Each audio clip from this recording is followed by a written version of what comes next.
Welcome back to The Explainer. Today, we're jumping straight into a story that feels, honestly, right out of a high-contrast graphic novel. It's a mythic fable built entirely around a profound, high-stakes debate between two totally opposing perspectives. On one side, we have this chilling doctrine of absolute nothingness, and on the other, the incredibly stubborn resilience of life, represented by something as simple and unassuming as moss. We're looking at the parable of the echo that refused to sound, and it asks a really fascinating question. What actually happens when the ultimate force of destruction finally gets exactly what it wants?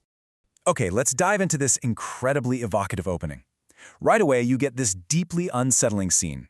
The clock in the bell tower of Weimar did not strike 3, it bled it. Just imagine the eerie scent hanging thick in the air up there, vinegar and old parchment. This is the sensory landscape as our protagonist, Baron von Nichts, stands on the jagged crown of a mountain known as the Brocken. Beside him is the mercurial spirit of negation, this figure in ash-gray robes wearing a plague mask. And above them hangs the great star of negation, casting down not light, but a black, creeping anti-light.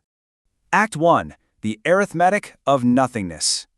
So to understand why they're standing on this desolate peak in the first place, we have to look at the Baron's core philosophy. His entire worldview is governed by a concept called the arithmetic of the great zero, and it's a terrifyingly pure logic. He essentially operates on the principle of subtracting absolutely everything from nothing. To the Baron, existence itself is just a fever. Any act of creation, he views that as a literal crime against the peace of the void. He doesn't just want to casually destroy things, he wants to meticulously calculate the complete erasure of meaning, stripping away the fabric of reality until only a perfect, quiet emptiness remains. Let's move to Cain C and see how this builds a timeline of his destructive path over the past year. It started with an event known as the First Sloughing, where the Baron's philosophy was put into terrifying practice. He unmade the very skin of the earth into gray ash. He dissolved human commerce, completely erased human constructs, and even made Weimar's massive library blank.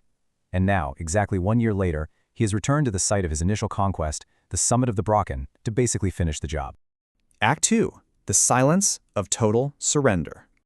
We dramatically slow down here as the Baron raises his heavy iron staff to perform his second creed. He's ready to dominate the mountain once more.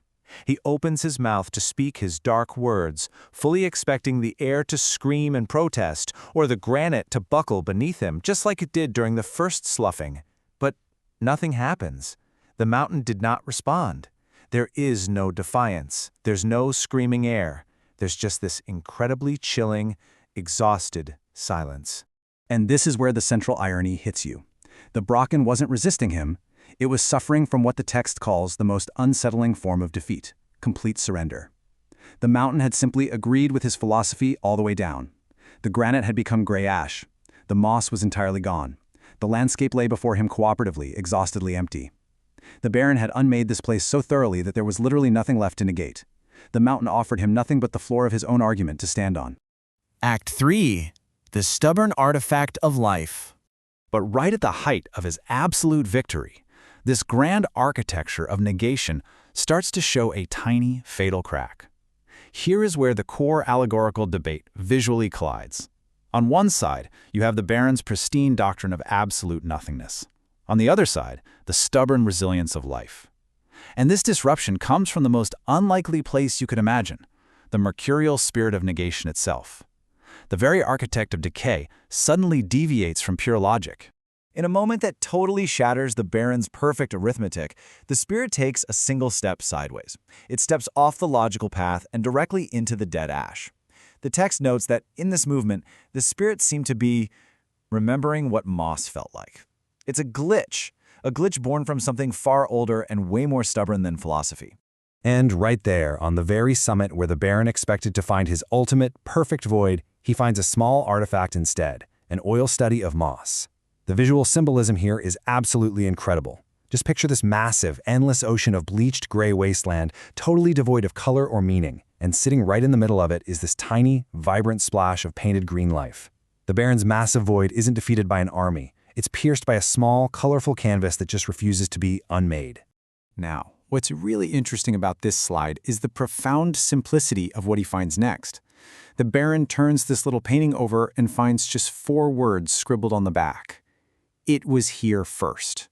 Think about the weight of that. This artifact is a lingering trace of existence that predates the Baron's entire Dark Crusade and ultimately survives it. Life, no matter how small, was there before the Void, and its memory persists. Act 4. The Hollow Victor. This tiny rebellion brings the Baron's journey to a deeply tragic and ironic conclusion. Look at the logic trap he's walked right into. Step 1, unmake the world. Step 2, encounter the absolute void. But step 3 is where the horror truly sets in. Having reached the very edge of his arithmetic, he realizes he's lost the vocabulary to even describe what lies beyond it. Because, step 4, winning the war against existence ironically strips the Baron of his own defining shape. Without something to negate, the negator ceases to have a purpose. So he delivers one final, silent truth to the empty peak, a profound aphorism. He realizes, I have won the war against existence, only to find that without a horizon to hate, I am as hollow as the stones I have bleached. To have no resistance is to have no shape at all. For a man, defined entirely by what he destroyed, total freedom in the void isn't liberation. As he admits, it is the absolute most terrifying thing that has ever happened to him. Which leaves us with this final, incredibly provocative thought to carry away. The Baron literally needed the mountain to resist him so he could know he existed. The little painting of the moss proved that life's stubborn resilience always outlasts the purest doctrines of nothingness. But it also forces us to reflect on ourselves. We constantly curse the obstacles, the friction, and the struggles we face. But without a horizon to push against, who are we? Maybe the very resistance we fight against is exactly what gives us our shape. Definitely something to think about the next time you encounter a stubborn challenge in your own life. Thanks for exploring this explainer with me today. Keep pushing against those horizons.